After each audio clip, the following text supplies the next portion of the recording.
और आज इस वीडियो आपके लेकर आया हूँ 20 unknown and mind blowing facts about Batman v Superman Dawn of Justice movie, जो कि शायद ही आपको पता होंगे।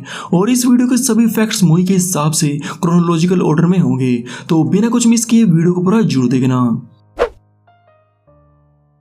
इस मूवी की स्टार्टिंग एंड एंडिंग एक्चुअल में फ्यूनरल के साथ ही हुई है, क्योंकि मूवी के स्टार्टिंग में हमें वेंस का फ्यूनरल देखने को मिला था और मूवी के एंड में सुपरमैन का। एंड सुपरमैन के फ्यूनरल के टाइम उसका कॉफिन ब्लैक कलर का होता है, जिसके ऊपर सिल्वर एस लिखा होता है, जो कि नोट था rain of the Superman comic book का। इसमें जब सुपरमैन फिर से जिंदा होता है तो उसके बाद वो इस ब्लैक सूट को पहनता है, जो कि सिमिलर हमें जैक स्नाइडर जस्टिस लीग में भी देखने को मिला था, जिसे रिकवरी एंड रीजनरेशन सूट भी कहा जाता है। मैन ऑफ स्टील मूवी के मुकाबले इस मूवी में सुपरमैन सूट को काफी हद तक चेंज किया गया था, जिसमें प्रीवियस सूट के मुकाबले इस सूट को ज्यादा ब्राइट एंड शाइनी बनाया गया था और इसके केप को भी बिल्कुल न्यू फैब्रिक से तैयार किया गया था। और इसके साथ साथ इस सुपरमैन सूट की chest, belt and side lines पर क्रिप्टोनियन स्क्रिप्ट को ऐड किया गया था। इस पर क्रिप्टोनियन स्क्रिप्ट में सुपरमैन कोर्स को लिखा हुआ था। इस मूवी में जो वॉल सुपरमैन के स्टैचू के पास बनी मेमोरियल को विजिट करता है, तो वहां पर आसपास बनी वॉल्स पर उन विक्टिम्स के नाम लिखे हुए होते हैं जो कि सुपरमैन वर्सेस जोड की फाइट के दौरान मरे थे। बट एक्चुअल में इन वॉल्स पर Batman v Superman Dawn of Justice movie के क्रू मेंबर्स के नाम लिखे हुए थे, जिन्होंने इस मूवी में डायरेक्टर जैक स्नाइडर के साथ काम किया हुआ है। इस मूवी में हमें जनरल जोड की डेड बॉडी भी देखने को मिली थी, जब लेक्स लूथर उससे डूम्सडे को क्रिएट करने की कोशिश करता है। एंड एक्टर मिचेल सैनोन, जिन्होंने मैन ऑफ स्टील मूवी में जोड का रोल प्ले किया है, तो एक्चुअल में बैटमैन वी सुपरमैन मूवी में इन्होंने जोड के डेड बॉडी वाले सीन को परफॉर्म नहीं किया था, बल्कि इस सीन के लिए इनकी एक डमी बॉडी को बनाया गया था, जो कि रबड़ की बनी हुई थी। इस मूवी में हमें ग्रे लो टेक बैट सूट देखने को मिला था, जिसको पीस बाय पीस करके एक्टर बेन एफ्लेक के बॉडी स्ट्रक्चर के हिसाब से बनाया गया था। और इस मूवी में हमें एक ओल्ड बैटमैन देखने को मिला था, तो इसलिए इस बैट सूट को भी ऐसा बनाया गया था कि बैटमैन इस सूट में बहुत टाइम से लड़ते आ रहा है। और अगर दूसरी तरफ बात करें बैटमैन के मेटल एक्सो सूट की, तो इसे भी प्रैक्टिकली बनाया गया था, जो कि बहुत ही हैवी था। तो इसलिए बैटमैन एंड सुपरमैन की फाइट के दौरान जिन सीन्स में बैटमैन को एक जगह खड़े हुए पड़े हुए दिखाया गया है, एंड स्टिल सीन्स में प्रैक्टिकल सूट का यूज किया जाता था, क्योंकि इसके अलावा बाकी के फाइटिंग सीन्स में सीजी सूट का यूज किया गया था। एंड आल्सो बैटमैन का मेटल एक्सो सूट ऐसा इकलौता बैट सूट है जिसके चेस्ट पर कोई भी बैट सिंबल नहीं है।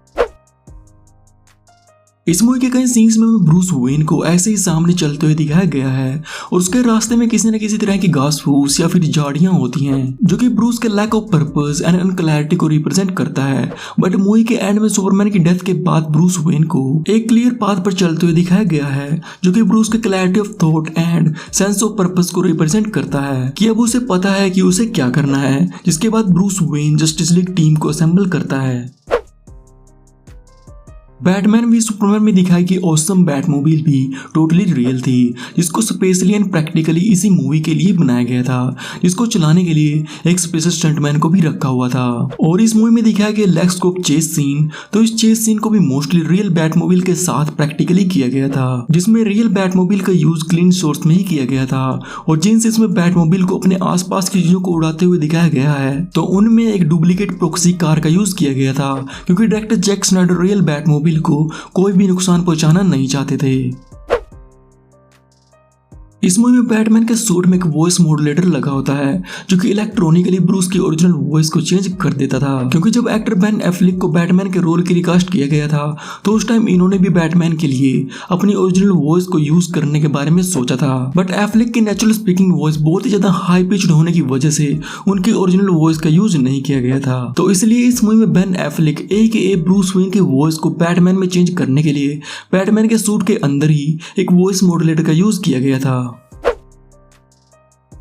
इस मूवी में दिखाया गया बैट केव को भी प्रैक्टिकली बनाया गया था, जिसमें दिखाया गया upper structure, floor, glass boxes and desk, तो ये सभी चीजें टोटली रियल थी। और जैसा कि आप सभी देख सकते हो कि बैट केव में मोस्ट ऑफ द थिंग्स ऐसे ही फ्लोर के ऊपर लटकी हुई हैं, जिसमें किसी भी तरह की CGI का यूज नहीं था, क्योंकि इनको ऐसे ही प्रैक्टिकली इन हैंगिंग वेज में बनाया गया था। और यहाँ तक कि बैट कंप्यूटर भी टोटली रियल था, जिसकी हर एक स्क्रीन टोटली वर्केबल थी, जिसे पीछे से कंप्यूटर ऑपरेटर कंट्रोल किया करता था, ताकि इन कंप्यूटर स्क्रीन को देखकर एक्टर्स की जेन्युइन रिएक्शन मिल सके।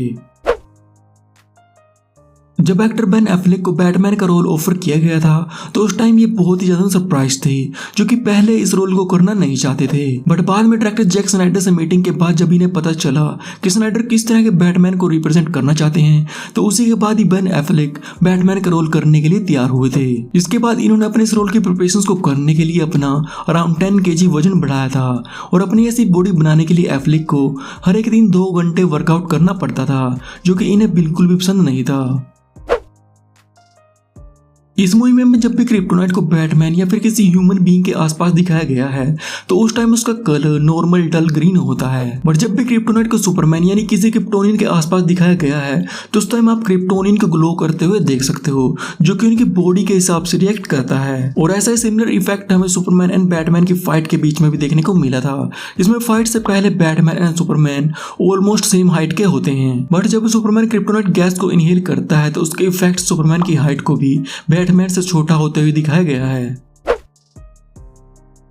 मूवी में जब सुपरमैन लेक्स लूथर का सामना करने के लिए रूफटॉप पर आता है तो उस टाइम लेक्स सुपरमैन से कहता है कि जब वो यहाँ पर आया था तो उसके पास सिर्फ 1 घंटा था और अब उससे भी कम है।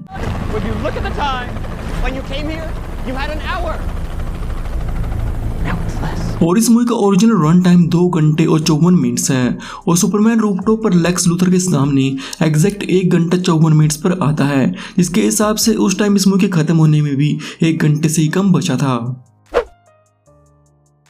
सुपरमैन एंड बैटमैन की फाइट शुरू होने से पहले सुपरमैन बैटमैन को ब्रूस कहकर बुलाता है। ब्रूस, बट इस पूरी मूवी में कहीं भी बैटमैन अपनी सीक्रेट आइडेंटिटी को सुपरमैन के सामने रिवील नहीं करता। इस पर एक पॉपुलर थ्योरी ये भी है कि क्लार्क लेक्स लूथर की फंडरेजर पार्टी के टाइम ब्रूस की आइडेंटिटी का पता लगा लेता है जब वो एल्फ्रेड से बात कर रहा होता है। बट इस कॉन्वर्सेशन में ऐसा कुछ भी नहीं था जो कि प्रूव करे कि ब्रूस वेन ही बैटमैन है। तो ये अब भी अनएक्सप्लेन्ड है कि इस मूवी में क्लार्क को कैसे पता था कि ब्रूस वेन ही बैटमैन है। बैटमैन एंड सुपरमैन की फाइट के दौरान बैटमैन सुपरमैन के हर एक हुक्स एंड अपरकट्स को रोकने में कामयाब होता है।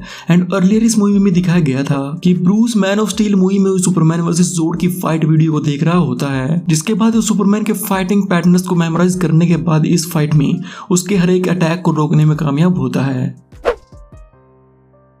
इस मूवी में डूम्सडे को एक्टर रॉबिन एटकिन डाउन्स ने प्ले किया था, जिसमें इन्होंने इस कैरेक्टर के मोशन कैप्चर को परफॉर्म करने के साथ साथ इसे अपनी वॉइस भी दी थी। और इस मूवी में ये 3rd टाइम था जब रॉबिन डाउन्स ने एक सुपरमैन विलन को प्ले किया था, क्योंकि इससे पहले आई animated movies All Star Superman में डाउन्स ने Solaris and Superman versus the Elite movie में मैनचेस्टर ब्ले के कैरेक्टर को अपनी आवाज दी थी। और इस मूवी के इस सीन की बजाय इस पूरी मूवी में कोई भी डूम्सडे को डूम्सडे कहकर नहीं बुलाता, क्योंकि सभी उसे थिंग या फिर क्रीचर कहकर बुलाते हैं। This thing is from another world. जब मूवी में सुपरमैन लड़ते हुए डूम्सडे को स्पेस में लेकर चला जाता है तो उस टाइम मिलिट्री न्यूक्लियर मिसाइल को लॉन्च करने के लिए कहती है ताकि वो डूम्सडे को डिस्ट्रॉय कर सके। बट सेक्रेटरी स्वॉनविक ऐसा करने से मना करता है ताकि सुपरमैन को कुछ ना हो। We can nuke him with no casualties, sir. One casualty, Mr. President. Superman. और स्नाइडर कट में पता चला था कि secretary Swanwick actually Martian Manhunter है, जो कि एक एलियन है। इसके बाद बैटमैन वी सुपरमैन में सेक्रेटरी स्वॉनविक के सुपरमैन को न्यूक्लियर मिसाइल से बचाने की और भी ज्यादा सेंस बनती है कि वो ह्यूमंस के पुअर जजमेंट की वजह से अपने एक फेलो एलियन को खोना नहीं चाहता था। और इन्हीं छोटी छोटी डिटेल से पता चलता है कि डायरेक्टर जैक स्नाइडर ने डीसीयू के बारे में कहां तक सोचा हुआ था। जब Batman v Superman Dawn of Justice के फर्स्ट रफ कट को वार्नर ब्रोस एग्जीक्यूटिव्स को दिखाया गया था तो उस टाइम उन्होंने इस मूवी से इंप्रेस्ड होने के बाद बैटमैन वी सुपरमैन मूवी को एक स्टैंडिंग ओवेशन दिया था। और इसके साथ साथ उस time Warner Bros actor Ben Affleck के साथ 3 बैटमैन सोलो मूवीज की डील नेगोशिएशन भी करने लगे थे, जो कि टीसीयू का ही पार्ट होती, क्योंकि उनको बैटमैन का ये वर्जन और बेन एफ्लेक की एक्टिंग बहुत ही ज्यादा पसंद आई थी। बट जस्टिस लीग मूवी के बहुत ही बुरी पिटने के बाद एफ्लेक को बैटमैन के एक भी सोलो मूवी करने का मौका ही नहीं मिला। बेन एफ्लेक ने एक इंटरव्यू में खुद ये बताया था कि इस मूवी की फिल्मिंग कंप्लीट होने के बाद उन्होंने बैट सूट को अपने घर ले जाने के बारे में पूछा था। इस पर प्रोड्यूसर्स ने हाँ कहते हुए कहा था कि अगर उसे बैट सूट को अपने पास रखना है तो फिर उसे $1 लाख देने पड़ेंगे। और इतनी बड़ी रकम सुनने के बाद एफ्लेक ने मना करते हुए कहा था कि वो बस एक पिक्चर से ही काम चला लेगा। हालांकि हमें बैटमैन वी सुपरमैन की ये मूवी साल 2016 में देखने को मिली हो, बट ओरिजिनली इस मूवी का आइडिया अगस्त 2001 में पिच किया गया था और उस टाइम इस मूवी की स्टोरी टोटली डिफरेंट थी, जिसमें जोकर ब्रूस वेन की फियांसे को मार देता। इसके बाद ब्रूस और उसके रिवेंज लेने के चक्कर में उसका सामना सुपरमैन से होता। इसमें सुपरमैन बैटमैन को रोकने की कोशिश करता, बट उस टाइम ये मूवी फॉर सम रीजंस बन नहीं पाई। जिसके बाद इसका टीजर पोस्टर हमें एक्टर विल स्मिथ की आई एम लेजेंड मूवी में भी देखने को मिला था। अगर बात करें इस मूवी के टाइटल की तो most of the peoples Batman v Superman की बजाय बैटमैन वर्सेस सुपरमैन कहकर बुलाते हैं, जो कि आई थिंक टोटली इनकरेक्ट है, क्योंकि यहाँ पर वर्सेस एंड वी में बहुत ही ज्यादा डिफरेंस होता है। क्योंकि लीगल टर्म में वी का यूज वहां पर किया जाता है जब एक पार्टी को किसी दूसरी पार्टी से कोई शिकायत, कंप्लेन, एक्यूजेशन, सफरिंग या फिर किसी पेन की वजह से वो किसी दूसरी पार्टी के पीछे पड़ी हो। जैसा कि बैटमैन वी सुपरमैन में बैटमैन को मेट्रोपोलिस में डिस्ट्रक्शन की वजह से सुपरमैन से शिकायत होती है और वो उसी एंगर एंड सफरिंग के वजह से इस मूवी में सुपरमैन के पीछे पड़ा होता है, जो कि इस मूवी के टाइटल बैटमैन वी सुपरमैन को जस्टिफाई भी करता है। बट अगर इस मूवी के टाइटल में बैटमैन वर्सेस सुपरमैन का यूज किया जाता तो फिर उसमें हमें बैटमैन एंड सुपरमैन को इक्वल टर्म्स पर दिखाया जाता, जिसमें शुरू से ये दोनों एक दूसरे से लड़ने या फिर मारने के पीछे पड़े होते। तो ये थे Batman v Superman Dawn of Justice movie top 20 unknown and mind blowing facts. And if enjoyed then like this video, subscribe factors of fact videos like this one. और अगर आपको अपनी फेवरेट मूवी या टीवी शो के facts के बारे में जानना है तो मुझे नीचे कमेंट्स में बताइए, मैं उस पर वीडियो बनाऊंगा। तो मिलता हूं आपसे नेक्स्ट वीडियो में। Till then bye bye, piece.